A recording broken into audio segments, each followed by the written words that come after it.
He clenched. I was just about to say, I'm pretty sure. Hi, everybody. This is Doc Foreman. You are back for another hour. We only have a couple of weeks until we get to hashtag SPSM Summer. As you know, there is a simultaneous Twitter chat. Please do go follow the hashtag SPSM.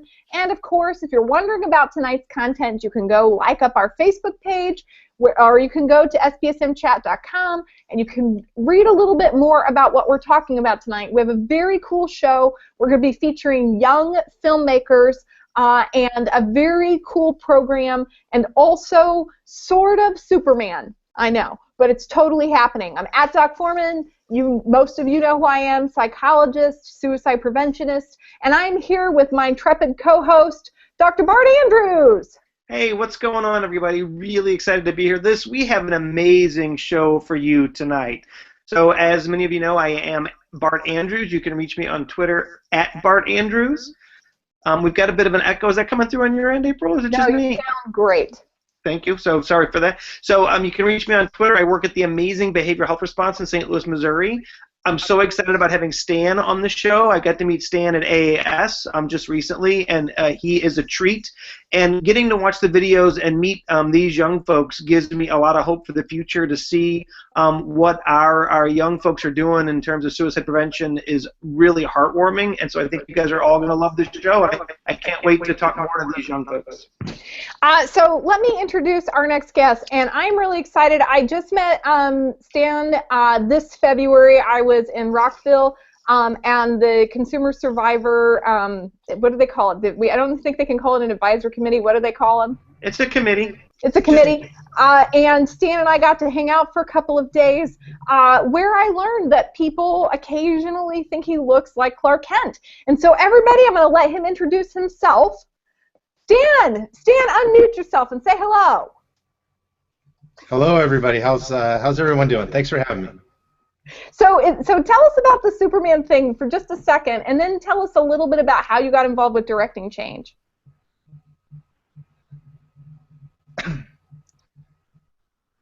Sorry, it was cutting out a little bit. I heard Superman and directing change. Which one should I talk about first? Oh, first start with Superman because it's pretty awesome.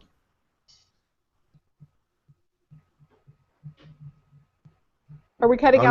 No, I'm having a hard time hearing you guys. So. He's freezing. He's freezing in and out. He looks fine on my feed, but we're going to go ahead. We'll wait for the feed to catch up. Stan, give me the high sign when you're not freezing up, and let me know. We'll bring you back to introduce, or we may have the students drop off and have you wrap up at the end if we can't get back. As everybody knows, it's a live show. Sometimes it is more exciting with the technologies. But I want to introduce a couple of teams. I want to talk to you a little bit about Directing Change. Directing Change is a filmmaking competition. It's a program and a contest that encourages student filmmakers to make films about mental health and about suicide prevention and awareness. This is particularly important. For example, girls aged 14 to 19, suicide is their leading cause of death. This is a public health issue that is very, very salient for folks who are young. And often, I was just explaining to them, I know that the youth probably don't know this, but us professional folks we suck. We're not really good at messaging for youth that youth actually engage with often. We kind of struggle, and so I was very interested in talking with them. Bart, do you have any commentary on the history of suicide prevention PSAs with youth? I have a word that I like to use. It's a big word. It's boring. Our messaging is boring. It's really, really dull, and it's very safe, though. It's very safe. It's safe messaging that's really boring. But I've seen some good stuff here and there, right? I think Kevin Hines does a good job with his messaging. I think Des makes her messaging very interesting, but there's an awful lot of a lot of folks thinking they know how to connect with youth. And when I watch the videos that these folks made, they're so much better. They really are. I don't know how to explain this to you guys. You guys, as you sit here and you think about these videos, when I watched them, I was like, we really need more of this. These are the sorts of things that are extremely powerful, and the tone and the message is just beautiful, and it connects, and we need more of that. So I just want to applaud you all. Very cool. And my, yeah, thank you. My Hangout effects, can do your effects work? Can we get an applause? We're probably going to need the applause button. There we go, Kyle. Okay, so here's the thing. I got an opportunity to be a judge for some of this, so I got a chance to watch a lot of these films quite some time ago, and I'm pretty excited about all of that because I have been sort of sitting on my hands, sort of waiting because we weren't allowed to make them public until they announced winners. I'm going to start by introducing the team from The Journey. This is Benedict and Dominique. I'm going to allow them to introduce themselves, and I also hope that they'll give a shout out to Mr. Parrish, who is one of the people behind all of this. Benedict, Dominique, thank you so much for being with us. Hey there. Hey, I'm Benedict. I'm Dominique. And yeah, our film teacher is Peter Parrish, and we come from Redwood High School in Marin County. So tell us a little bit about how this, how Mr. Parrish started assigning this and your sort of journey into doing this, because I think you didn't sort of wake up one morning with a fire in your belly to do mental health messaging. Someone said you should consider this. So tell us a little bit about what that was like. Well, our teacher Peter, he gave us the opportunity to do it because it's a very good way to get a film out there, get your work out there, but also in a very intense kind of format, because you have to create this very intense message and convey all these things in a very short amount of time. So really, it's a really good way to practice making films. Yeah, and by the way, and we put a lot of restrictions on that. So we could say, there are a lot of things that other filmmakers, because filmmakers talk about media and suicide in the media all the time. We had Dr. Steven Stack on. You wouldn't have met him, but he actually makes his wife code movies about suicide 30 minutes a night, every night for like the last 13 years or something. They've done like 1,000 films. And so I know. And so artists cover this topic very intensely, but they don't have all of this sort of responsibility to the public to do it in a very particular way. Yeah. So what was that like when all of a sudden they said, and here are all the rules about the do's and do nots? Our teacher's a big fan of those assignments where they have tons of rules. We actually participated in another competition called Paw Fest that was ran by Christopher Coppola. We won that, but that was another sort of deal where you had 3 days to make a 6-minute film with tons of guidelines and things like directing change. Yeah, he's a really big fan of putting all these guidelines, so it wasn't a huge change for us, really. Yeah. Just another challenge. It was just a different kind of challenge because it was a lot more emotionally impactful, I think, and you had to be a lot, to be very, I guess, aware. So. When you're getting all woke about mental health, tell me a little bit about some of the things that you learned while you were working on developing your idea or your story. Well, I think a lot of what we looked into was the teen perspective of mental health. There's 2 other kids in the group that aren't here today, but all of us know someone or have personally had an incident where we've dealt with something involving mental health. So we did a lot of research with that. Our school newspaper, The Bark, actually did some articles on that and interviewed different kids from within the school about mental health. So we consulted them. We really tried to get a very wide perspective of what was going on. So you talked with people with lived experience of mental illness, so folks who had it themselves or who are living, like my mother has depression, like people who are really familiar with that too. And that, Ben and I wrote the script, the narrative that goes over our video, The Journey, and a lot of that comes from inspiration from conversations we've had with our friends specifically, who have said those sorts of phrases or things like that. Yeah, when we started the project, our teacher said the most important thing we had to try and do was tell a story, not create a PSA. And so we decided, by interviewing all our friends and trying to understand their stories and their experiences, that would help us create our own story, which we found was more engaging as well than just creating average PSA. Please call this number. You'll be fine, right? Exactly. Yeah. So what did they think when they saw what you did? How did they feel about it? Our friends. Mm-hmm. I think they were very supportive of it. We got a lot of feedback from people that said, this is exactly how I felt. I like really connect with that. I totally said that one day. Things like that, which was really gratifying to hear. Yeah. Oh, very cool. What about like, and I apologize because I realize you are not all on the Facebooks. You're on the Snapchat or whatever because only old people are on the Facebooks. But if you were making something that you would want youth to share with each other, because that's really probably more important. Yeah. Like, is this something people would share? They're like, this is something I would pass on to my friends, or like, this is nice, I'll just give it a like or whatever. I think so. I think it's something that they would share. It depends how engaging. I think that's the important thing about telling a story with the PSA. To make it kind of an engaging video, I think we could have even made ours a little more exciting. Yeah. But it all depends on the content of the video. We've definitely had a lot of like our school newspaper wrote about it. Yeah. And we've had like our friends mentioning it, or it's like on our little like announcements at our school. So I think there's like definitely a student response. Yeah. But then again, like our parents did share the video. I shared. We shared it. We're into it. Definitely, I liked with the journey. You know, there's this sort of map, and we're sort of pinning up these pictures. And what gave you guys that idea? Well, we started with that, and then built everything off of the map idea. We were talking about like the idea of like mental health and struggling with that being a process. And then just from process, we got the word journey. And then we started thinking about road trips and how that would be fun to film and how it's very representative of a lot of things, and then kind of built off of that.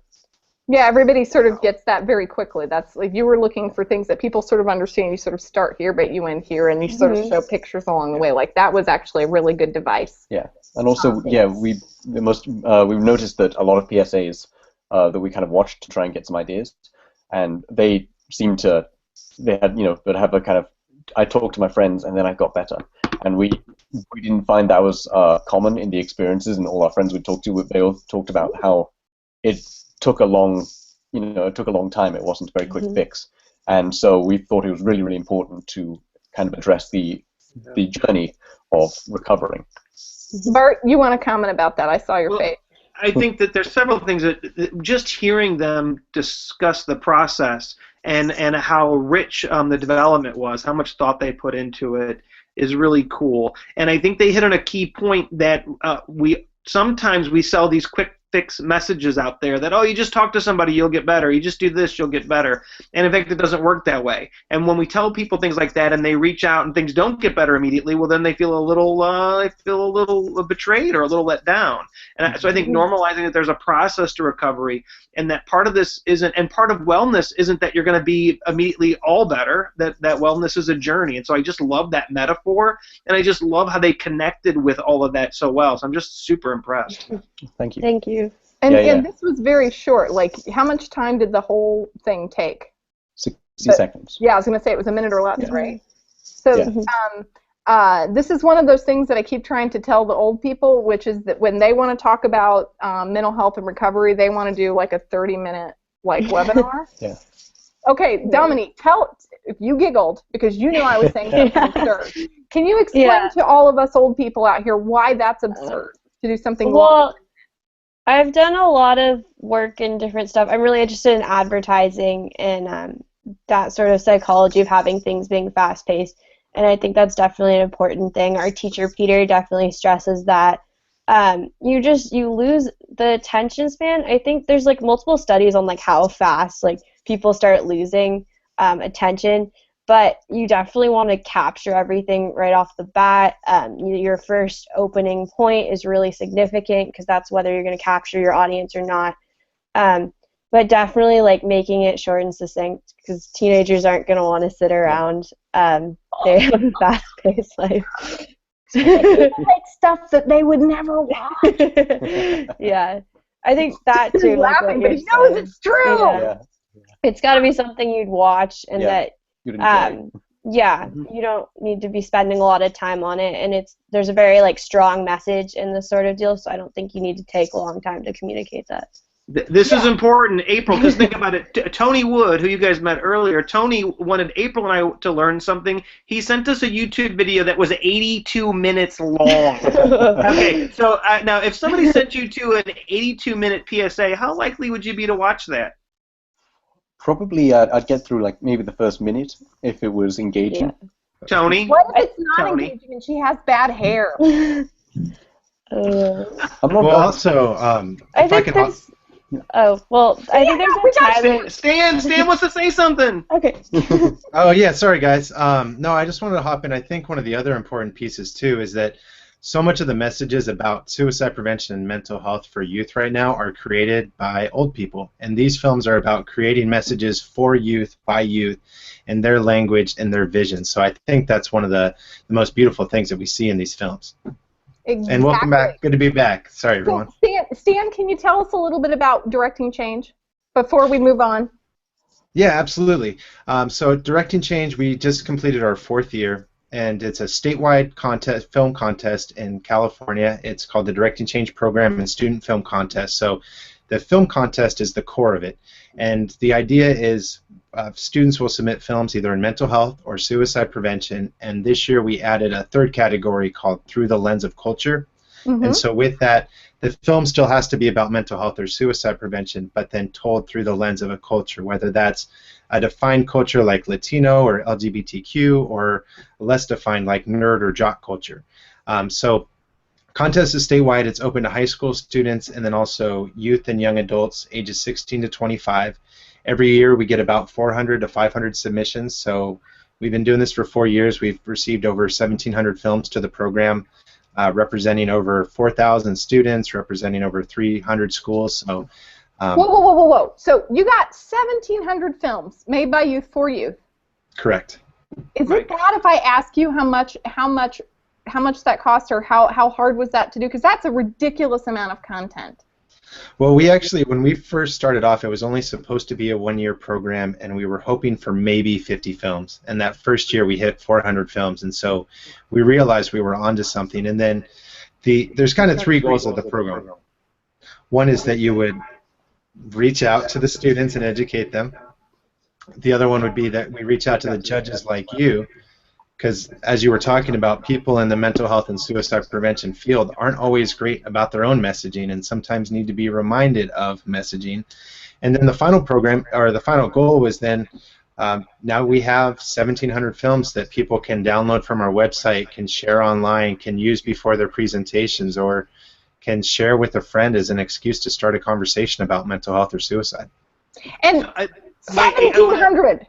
1,700, and this, what Stan is talking about, and people need to pay attention to this, we need to quit talking at youth, because youth have a lot to say about this. They have a lot of experience, and when you do something like what this program is doing and say, you tell us, you teach us, look at the turnout you get, that is phenomenal. Do you know how many programs are out there right now that are trying to reach youth and they couldn't get 1,700 squat? That's just incredible, absolutely incredible. Yeah, they couldn't get 1,700 likes, let alone 1,700 productions. Let's meet our next team. I'm so excited to talk with Ben and Kyle. So this is our second sort of Ben, and they're at a different school, different program, and they had a different level of technology. We'll talk about tools in a minute. But Ben, Kyle, would you like to introduce yourselves, please? Of course. This is Kyle. We did it. Applause. This is Kyle. I'm Ben. And we're from Marietta Valley High School. Our advisor is Miss Ella Harrison, and yeah. And so how did you guys get into doing this? Because this is a lot like Benedict and Dominique. Like, this wasn't like something where you're like, I am passionate about mental health. Like, you showed up to school one day, and then what happened? Well, our teacher, we have a program at our school, and it's an advanced filmmaking program, and a place where you go and you learn how to start getting into filmmaking and stuff like that. And our teacher brought up the opportunity as a project, and she wanted us to all do it and try and influence someone and help to gain some experience ourselves, and she thought it would be a great project for everyone, which it was. What was great about it for you guys? Well, for us in particular, I know as we were making the video, it opened up a lot of conversations just in between us, like our group, and we felt so much closer and safer together. It also helped us feel like we're able to make a difference and an influence on others. So, So what happened? What was it about the process of doing this film that made you guys feel sort of tighter as a group? I don't know. Honest, fair, well, absolutely fair. it's just it opened conversations. It's something that you don't really talk to your friends about. You don't turn like say, "Hey, are you okay? Hey, everything good with you?" It's not always like that. But this, Not with dudes, it's really not. yeah, I work with soldiers, so and we make we say the way you're supposed to help with mental health is this sort of very feminine kind of thing that girls might do, that you might see with more feminine folks, but that you might not see with folks that are more masculine. And so this is probably a very different topic for you guys to approach, right? yeah. Guys don't usually just turn to each other like, "Hey, are you going through depression? Are you okay?" Like all this, but like everything about this video kind of opened up the conversations and really talked about it and made sure everything was good and really felt closer. It was nice.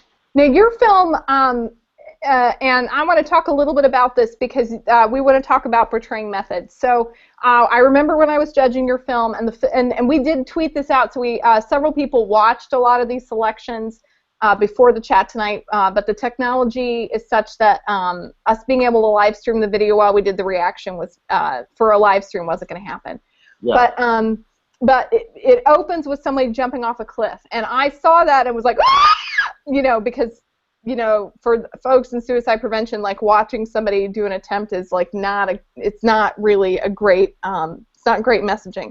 In fact, that's not what was happening, but you got my attention immediately. Can you explain a little bit about that? Well, that was the goal. See, we knew that there was certain restrictions and guidelines, such as no portrayance of suicide, but I'm not sure if that's even a word, portrayance, but It is tonight! all right, perfect. And so we knew that we were supposed to stay away from that, but we thought that it was such an original twist to kind of have that. It starts off where I look sort of stressed out, worried, then I run and jump off it. But throughout the video, you gain to know that I overcame my problems, and in the end, it's just me scared to jump off the cliff and jumped in with my friends. Yeah, so it was like the opposite of a suicide. It was like recovery and being connected with your peers, which was really fun. It was a very good twist, actually. I liked that at the end. It was really great. And how did you, so that was what your idea was, you were going to get our attention really quickly, that something could be horribly wrong, and in fact it was very, very good, right? Yeah, it was our version of a cliffhanger. Ah! Yeah. Kyle, what did you think about this? You were filming, right? Yeah. How did he talk you into doing it? Well, our teacher, I was in a different class, and I'm like friends with them, so we joined up, and our other friend that's in the group, who only thought of the first idea of the cliff video, or of the cliff part, and then, yeah, I just wanted to do it with them, and $500 sounds pretty nice, so. Oh, they gave you prizes. That's really great. Stan, we're going to cut to Stan. Stan, can you tell a little bit more about how the judging and the prizes worked really quickly? I didn't realize. That's really cool. Yeah, so we realized early on as we were starting to create the program that we needed to offer prize money because, again, we're trying to reach people who wouldn't normally be interested in mental health or suicide prevention. So, as the young filmmakers here can tell you, there's a number of film contests around the country, around the state, and so we knew we had to do the prize money. And then with that, what we found, for example, with both of the teachers of these two student groups, is once the students got engaged that first year, those teachers have had their classes participate year after year. So the prize money is always a good kind of carrot at the end or prize at the end, but to get people coming in the first place. But once the teachers see the value, a lot of the teachers will say that there's a number of film contests that we could do, but this is the one film contest where we're trusting youth with a very delicate and mature subject and wanting to hear their voice as opposed to, and not to disparage other causes, but, other than saving water. How do you save water? How do you pick up trash? This is a very mature topic, and, there's a lot of substance there to dig into. Bart, you were having a reaction. Well, I mean, just watching the thread, one of the things I think the group is so impressed that you guys were able to do this in a minute, right? These really short videos, and I think some of the input is that I couldn't imagine doing that in a minute. That seems too short. And so one of the things that occurs to me is that challenge, and that you guys rose to that challenge and you did it. Very impressive.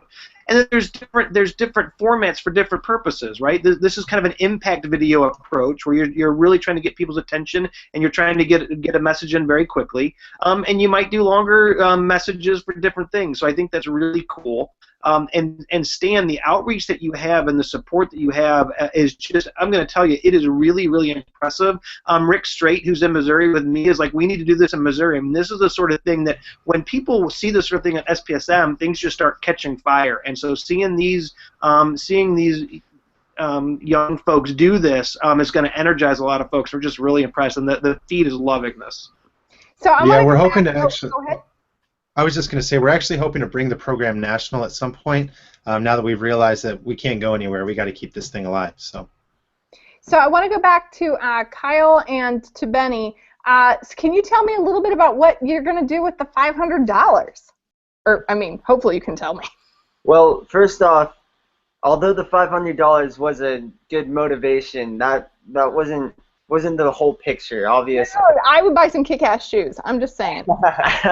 The video was a great experience, and I feel like the money that we won doesn't really even matter, honestly, because out of growing together as friends and being able to feel like we're making a difference, and overall I feel like that was the main great part of the video. That was the great part of the program.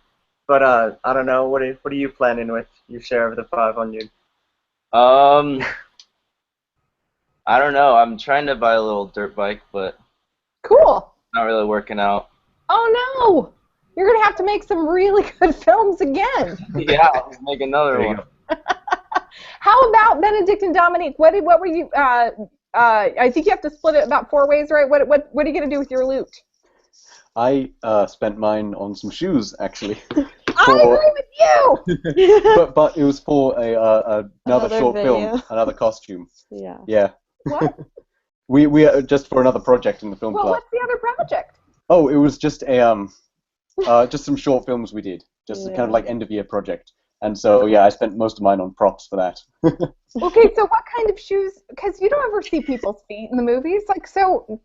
Well, Ben wears older gentleman shoes. There are a lot of like leather fancy shoes. Yeah. And my friend Asha, who also helped make this movie, we wanted him to have more teenager shoes and also prepare him for college.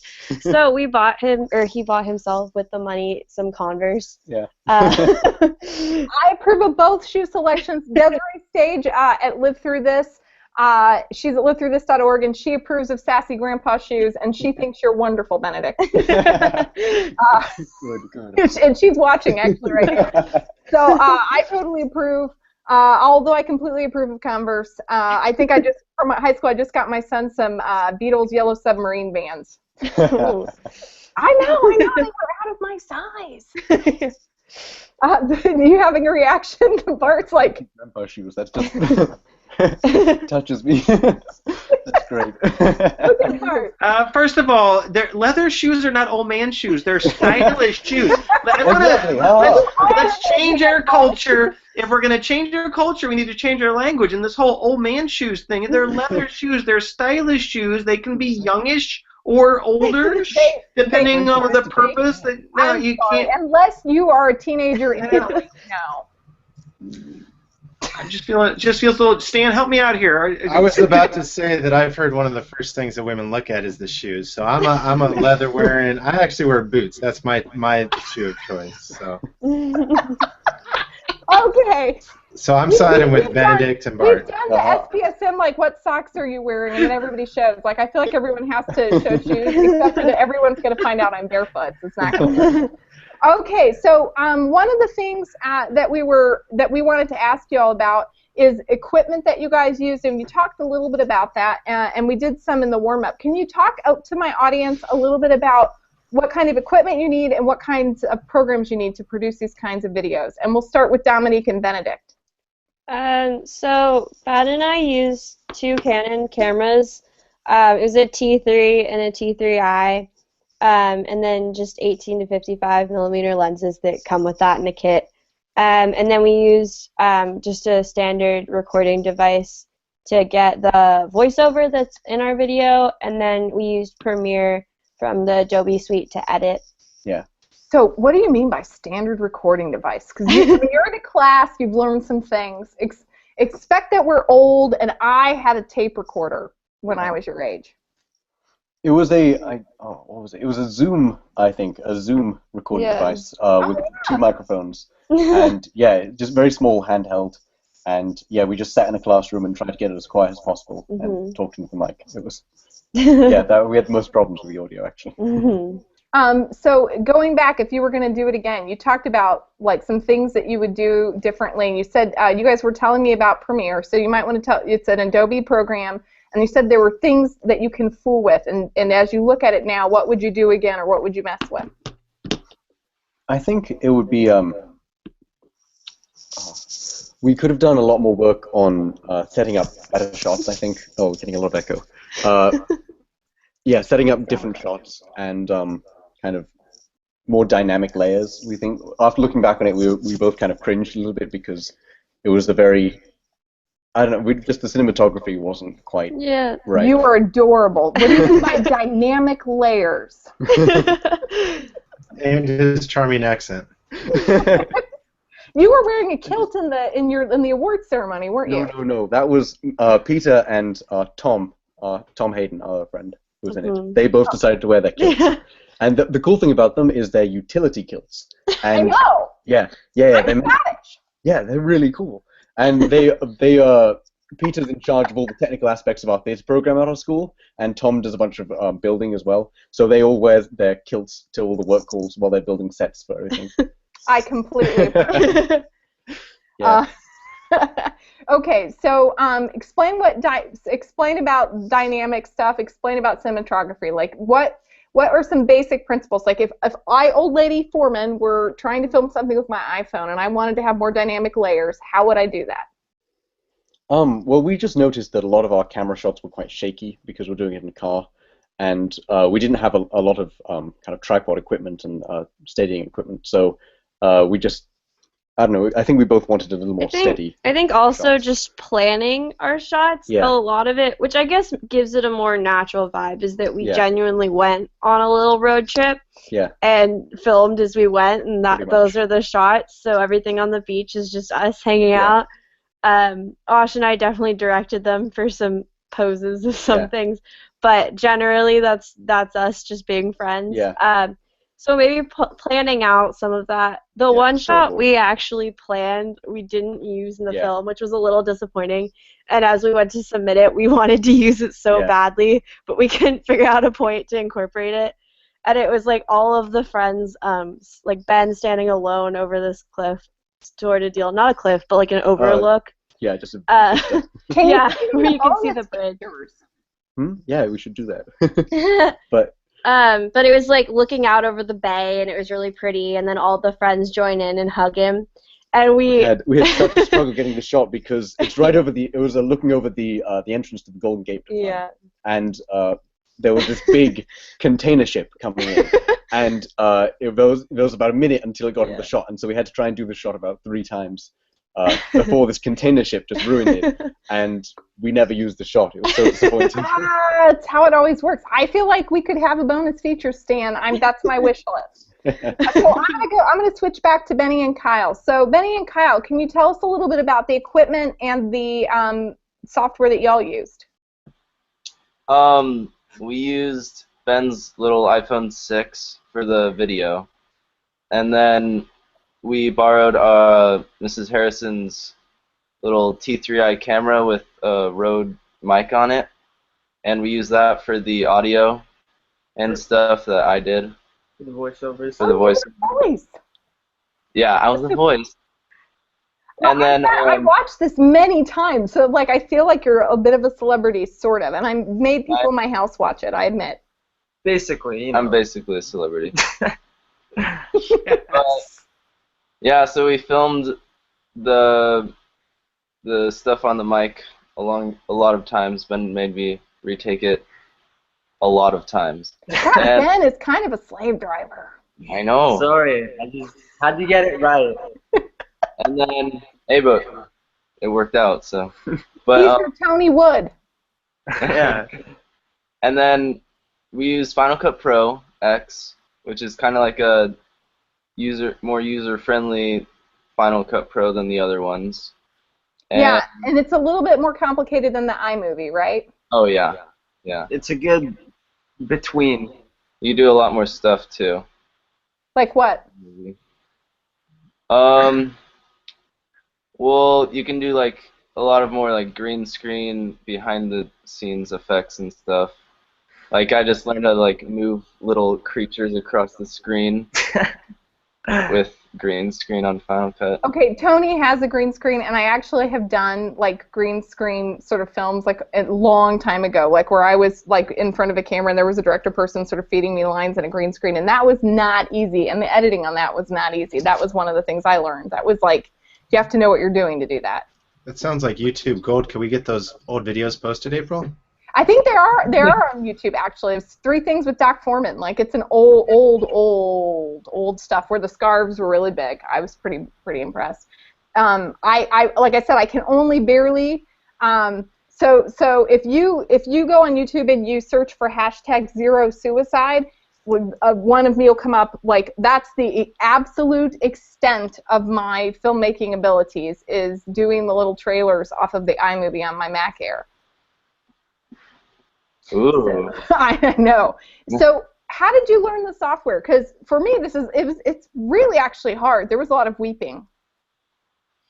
Well, we're taking a class currently, filmmaking class at our school, which is mainly what we used, and we also do a lot of videos on the side, just like at home, like Kyle's YouTube channel. Yeah, you can check out my YouTube channel. Yay! Where is it? YouTube. Kyle, you're a bit of a smart ass. Where on YouTube is it? What's the name of it? You can look up Kyle LeBaron. It'll definitely be right there. He's just so famous, it just shows up. How many subscribers do you have? Only like 80 or so. Okay, now I think I may have more than you. Ooh. I know. So I feel like you and we're on a subscriber off for the rest of the year. We'll see who can make this one go. He's got a new video. What would you call it? Rudy's. Oh, I got a zombie TV show. A TV And I also show. have a commercial that I made that has 5,000 views. So Very cool. So so if you guys, I don't know if you guys are tweeters or not, but if you could tweet out the links to those, people will actually want to see, and I know I'll want to see. If you guys, when we're done with this, hashtag it SPSM, we would totally be into it, Kyle. I would like to point out one of the really important lessons here is that Kyle didn't just leap to doing serious mental health content like Kyle does. I mean, this is a medium that he's fluent in. And Kyle, would you say that's unusual for your friends to make little videos?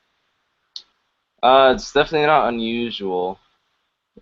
Yeah, that's something folks do. Like in my day, we wrote things with pencils. I took a typewriting class with a typewriter. I know, back in the day, it's practically a clay tablet.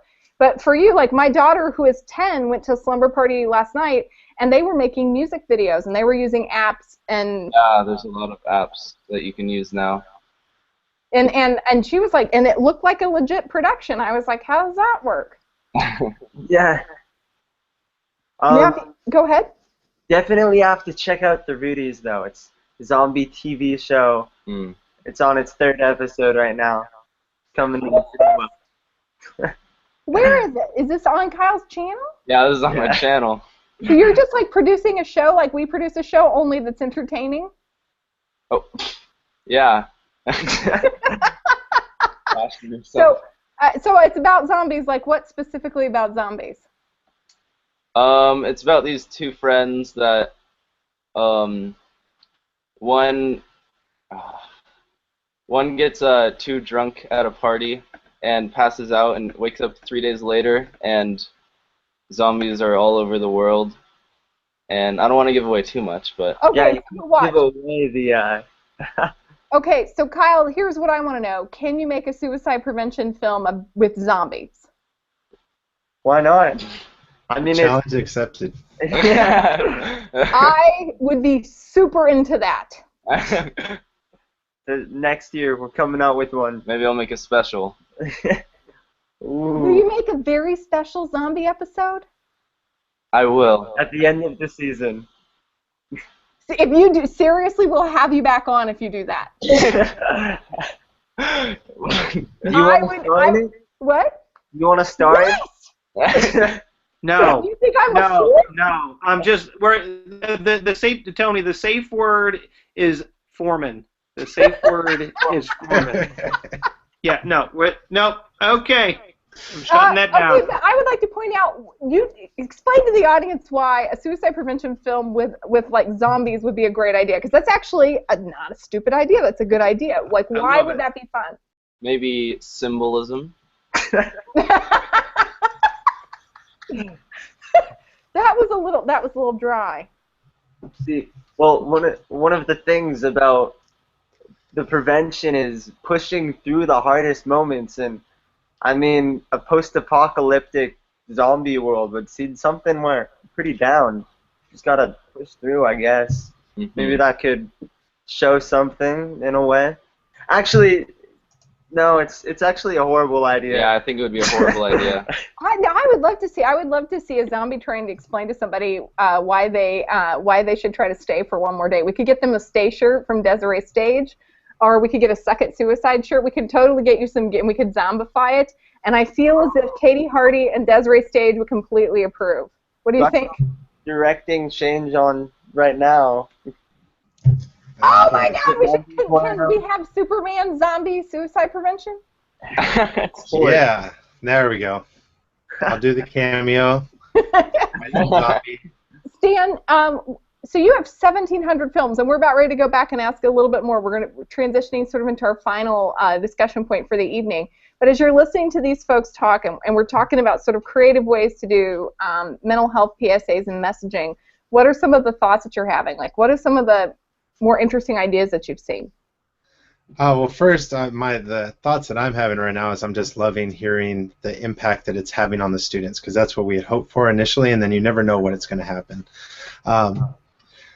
But yeah, I would say, well, the two films we have here today, we've also received some others that are more spoken word style that go along that path, so those are amazing. But I guess I'm going to do the shameless plug and tell people to go to directingchange.org, and they can view for themselves all the inspiration in the film. But we've also received some animated films. We're actually considering possibly doing an animated category next year. Yeah, you had like a manga one, or an anime. It's manga is in a book, my daughter tells me. Yeah, it's when it's small and cute and stuff, right? But yeah, so we might do an animated, but we accept animated films, so those have been original, but there's all sorts of great ideas. Oh man, but go check them out. Okay, so I'm gonna switch back to Benedict and Dominique. So would you do a zombie suicide prevention PSA or film? And if not, what would you do? I think we could. Yeah. I think we could make it work. We had a moment filming our own where we thought, oh god, it's turning into a zombie. The writing at the end of the movie, that we will overcome, it looked, we just did it in red, and it looked like kind of a scroll on a poster. Yeah, I thought it was dark red, but it looked kind of like blood red, which is wrong in many ways. So, but I think maybe. Wait, I need to interrupt. Sorry. Directing Change is not a zombie film contest about suicide. No, I want to be clear. No, this is at Doc Foreman. I would love to see these zombie films, and I'll star in them.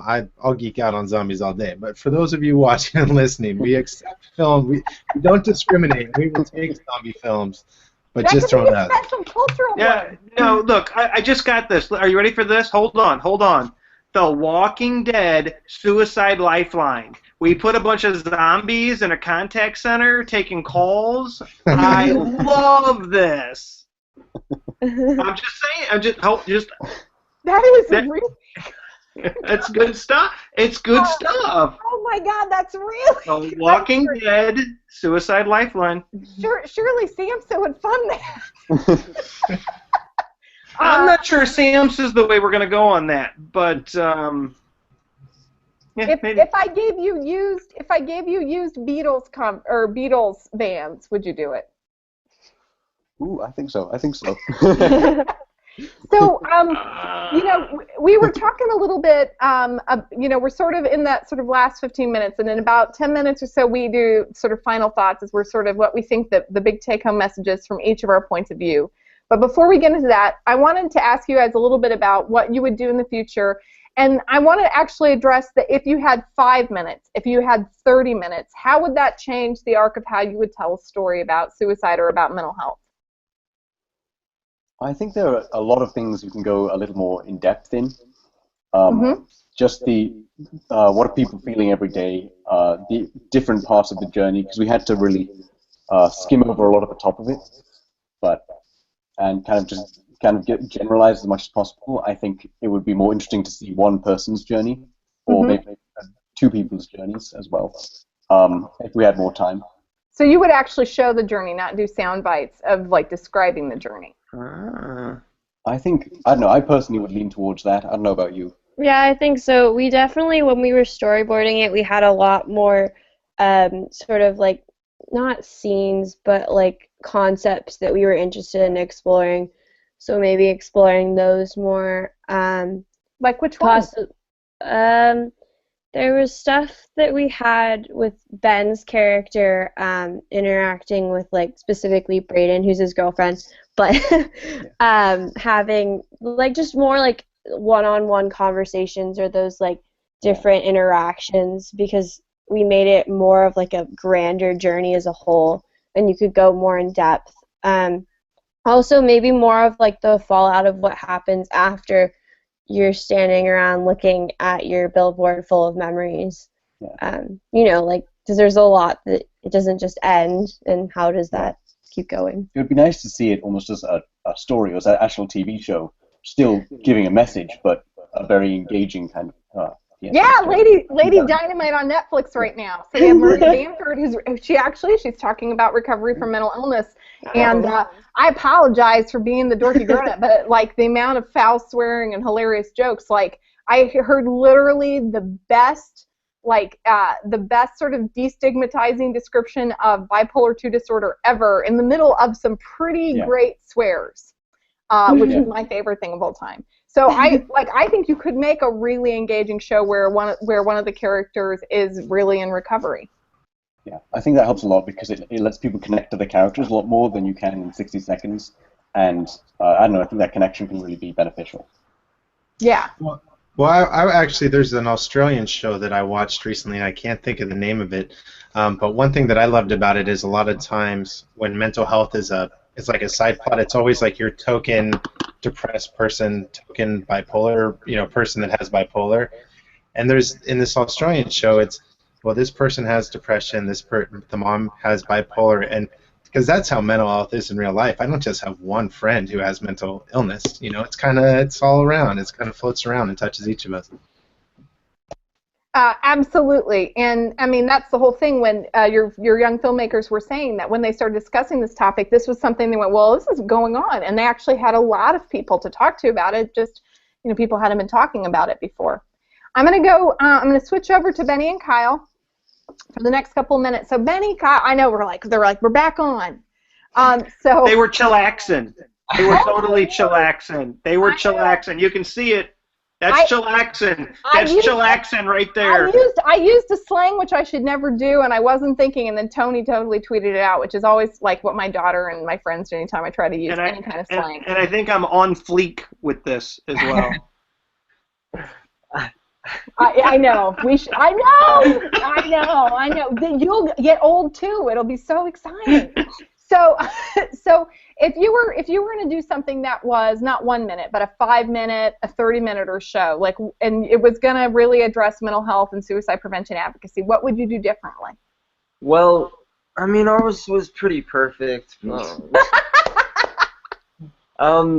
definitely had a lot more shots and ideas, that we came up with and really thought about and brainstormed, but we couldn't quite fit them in the video, mainly due to time, obviously. There was we had to cut down on a lot of stuff. We had some other pretty cool stuff that we wished we could have introduced, but we tried to with the 60 seconds we had, we tried to stick to the most relatable and to the point content that we thought would really catch. What was something that you had to cut that you thought was really good that you wished you didn't have to cut? Well, we had longer scenes of our stuff and more conversations of like me and Kyle kind of like showing our connection and showing like building up and like kind of progressing towards health and trying to show more scenes on the progression from the state he was in to becoming better, because it's not like it just clicks and then you're better. It just clicks and then you're all good to go. Like, it's a journey, as they call it. And something else we wanted. We also had another shot that was really cool. That was like Ben just standing there in the middle of nowhere, and it's a drone shot, and it's like going all around him, showing that he's alone and stuff. Yeah, we had some drone stuff. I like everything that involves drones. I'm totally in. Yeah, if we would have had a little more time in production, we could have maybe cut out a scene and put in the drone scene, but we were also Zombie drones! I'm sorry. Go on. Oh no, I'm happy. I was like, zombies, drones, suicide prevention. This is the best weekend ever. Maybe get some of the Walking Dead cast in there, you know. You can do that where you are, right? Yeah. Easy. I mean, Kyle's a celebrity. Got the connections. Celebrity Kyle. So here's what I'm going to say. If you will please tweet out the Walking Dead cast, we have Kyle and Benny right here. They have drones. We're ready to do zombie suicide prevention any day. We'll pay them like $3 an hour, something like that. I've got old Beatles vans. Ooh, we'll pay them with Beatles vans. Vintage. Or at least they will be in a couple weeks after they've been wore. Absolutely. So you might like do some like more effects, or you might do some more sort of shots that are engaging. You might also sort of show that this is really, it takes some time. I really liked that you showed what it was like for the whole group, for the friends when he comes back. Like everyone's clearly happy to be together again, and I think that's another part of the messaging, which is it's really a loss for all of us when someone is sick and when someone is lost to suicide. That people matter to us, and so we are delighted when they recover and they come back to us. It's more of a loss for the other people, because the person who committed suicide is already gone and they don't have to worry about anything, but everyone alive still has to worry about them. Yeah, it's like it's a long-term sort of devastation, absolutely. You would love Dr. Julie Serrell, who really does a lot of research about survivors and what happens, like who has to sort of live on and how that affects people. So that's really cool. Any long-term concepts that you would do sort of the story about longer, talk about more of the characters, anything else you consider? I really like Benedict's idea of not doing like a voiceover type thing, but actually doing like a real story with real dialogue and stuff. So there would be some acting? Yeah. Well, we're not the best actors, but I wasn't going to say anything. I think you're great. Oh, thank you. And definitely developing more of a connection between the characters and with the viewer. We felt like that could have been pretty important. And you're actually getting an education in how to do that. So it's not only just the technical stuff and how to use the app or how to use the machine, like the equipment, but like you're talking about writing things like character, plot, and engagement through sort of your actual content, not just the technical execution. Yeah, definitely. I'm there with you. I think that is a great idea. We are in the last couple minutes to do something called Final Thoughts, and I'm gonna Bart, should we do like sort of an example of how Final Thoughts go? We'll go to Stan, and we'll go to you, and then we'll like go through the youth. What do you think? I think that's a wonderful plan, April. I think it's the best plan anybody has ever had on this show ever. Bart, I knew you'd come around. So, final thoughts. It's really, really clear that that Directing Change is doing a great job. They offered some clear incentives to hook students, so cash incentives, and they're like if you need cooler shoes because you have old man shoes, it's a good reason to make mental health PSA. So understanding like the basic, like an incentive that's a hook, and then them also saying that they were really changed by the project, but that the idea that the inherent motivation would come at the beginning, you would get them hooked, and they would learn by being engaged in the project. They would learn something, and then what I like about this is then they create content that is useful and it is for their community. And 1,700 films is not a small amount of advocacy. And so that's my closing thought. This is really very like high impact for very low resource. Stan, what do you think? Yeah, I've been so impressed, and what's touched me the most is we've had students come back to Directing Change after moving on to college and talk about how because of their involvement they learned about the warning signs for suicide and knew how to talk to somebody, and when they went, their roommate in college was thinking about suicide and they knew how to have that conversation. Or one of our filmmakers switched her major from film to psychology and now is engaged in the Active Minds chapter at their school. So to see the kind of impact that it's happening, and that, you know, because it's one thing to, and this isn't to disparage any of the trainings and presentations, but you know, it's one thing to hear someone talk at you for an hour about a subject, and these youth are taking that type of information and then they're applying it and creating something that's their own. And I don't want to speak for our young filmmakers, but I'm pretty confident that what they've learned is going to stay with them, and that's what touches me. Bart, final thoughts. So just so that you guys can hear this, the comments on the tweet thread were amazing. People were loving you. We got Marshman talking about wearing a kilt to AAS 17, which is something I think we absolutely all should consider. I think this may be the first time. I'm actually Scottish. I can go do that right now. You can. It's a skirt. I mean, it's not that big of a stretch for. So anyway, I just want to point out that's not a big stretch for you.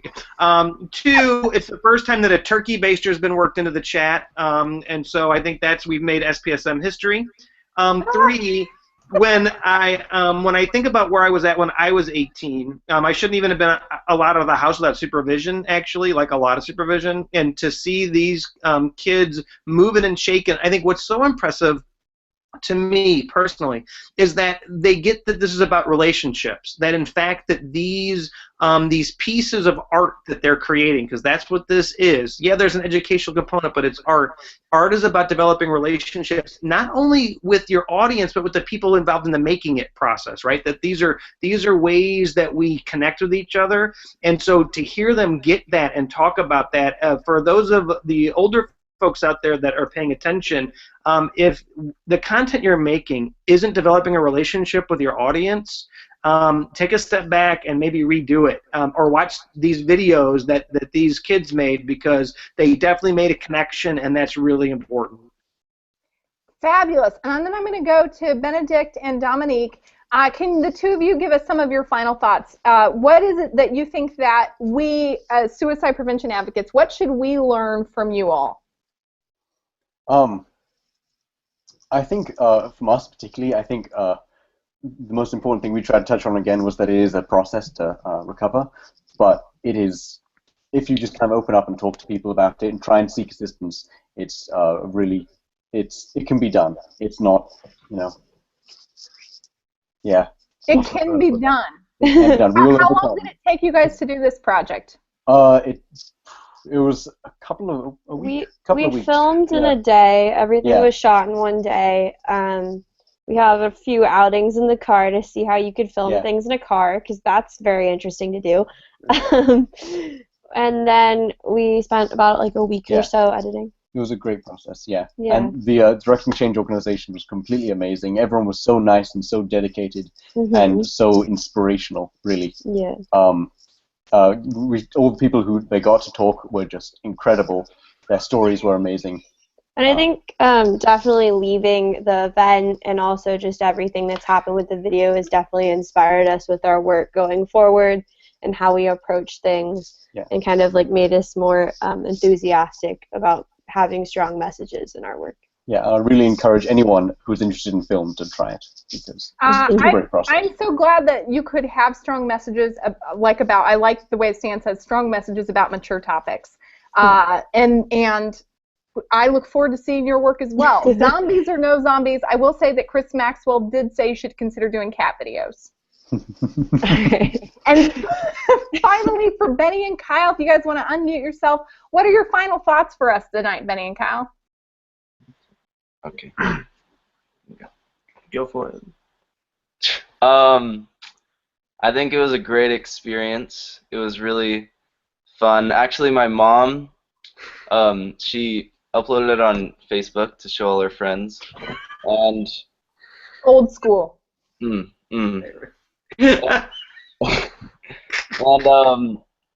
her friend called her and said she cried about it and said how great it was and helped her because her daughter almost committed suicide. Oh my God! Wow. So let's be very clear. I don't know if you know this, but that's just adults. That there are 1.1 million adults who attempt suicide in the United States every year, and so we have a different number for each. So I mean, that's a lot of people in the United States that you're really affecting. Mm-hmm. Well, and Ben, I don't know if you wanted to, but if you wanted to talk a little bit about the passion for you about this film. Yeah.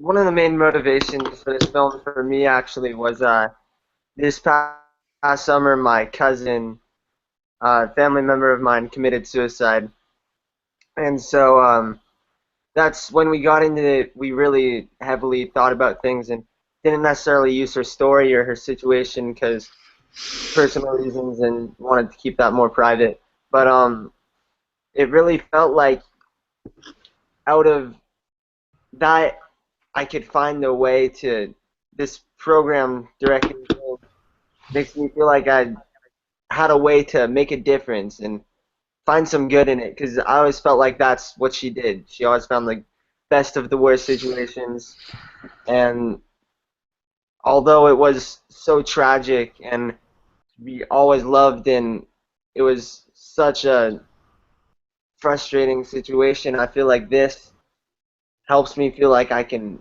make a change and help prevent it from happening to others. And so that was really great to experience that and be able to feel like we're making a difference. And as we said, the money didn't really matter. We didn't care if we won. We didn't care if one person saw the video or if thousands of people saw the video, because we honestly felt like we're making a difference, and we felt great about that. You definitely did. We are so thrilled that you were able to be with us tonight. Do stay. We're going to hit the off-air button in a second, but do stay so we can properly thank you. Everybody, it is 10:02. You've been another hour of SPSM. We are grateful for Benny and for him sharing his personal story of being a survivor of suicide loss. We are grateful for Stan and this program. We are grateful for Benedict, Dominique, and the super famous Kyle. I am so grateful to be able to do these projects with Bart Andrews and Tony Wood. Do go to #SPSM Unpacked on Blab so you guys can talk about all of this. And you guys, Stan, how can people find you on Twitter or on any other place if they were interested in doing this kind of program where they are? Yeah, they could find me at Stan P. Collins on Twitter, and then they can also email me if they go to the website, stan@suicideispreventable.org. Fantastic. Thank you guys for joining us. Everybody, have a fabulous week. Cannot wait to see you next week. Take care. Good night, guys. Beautiful show.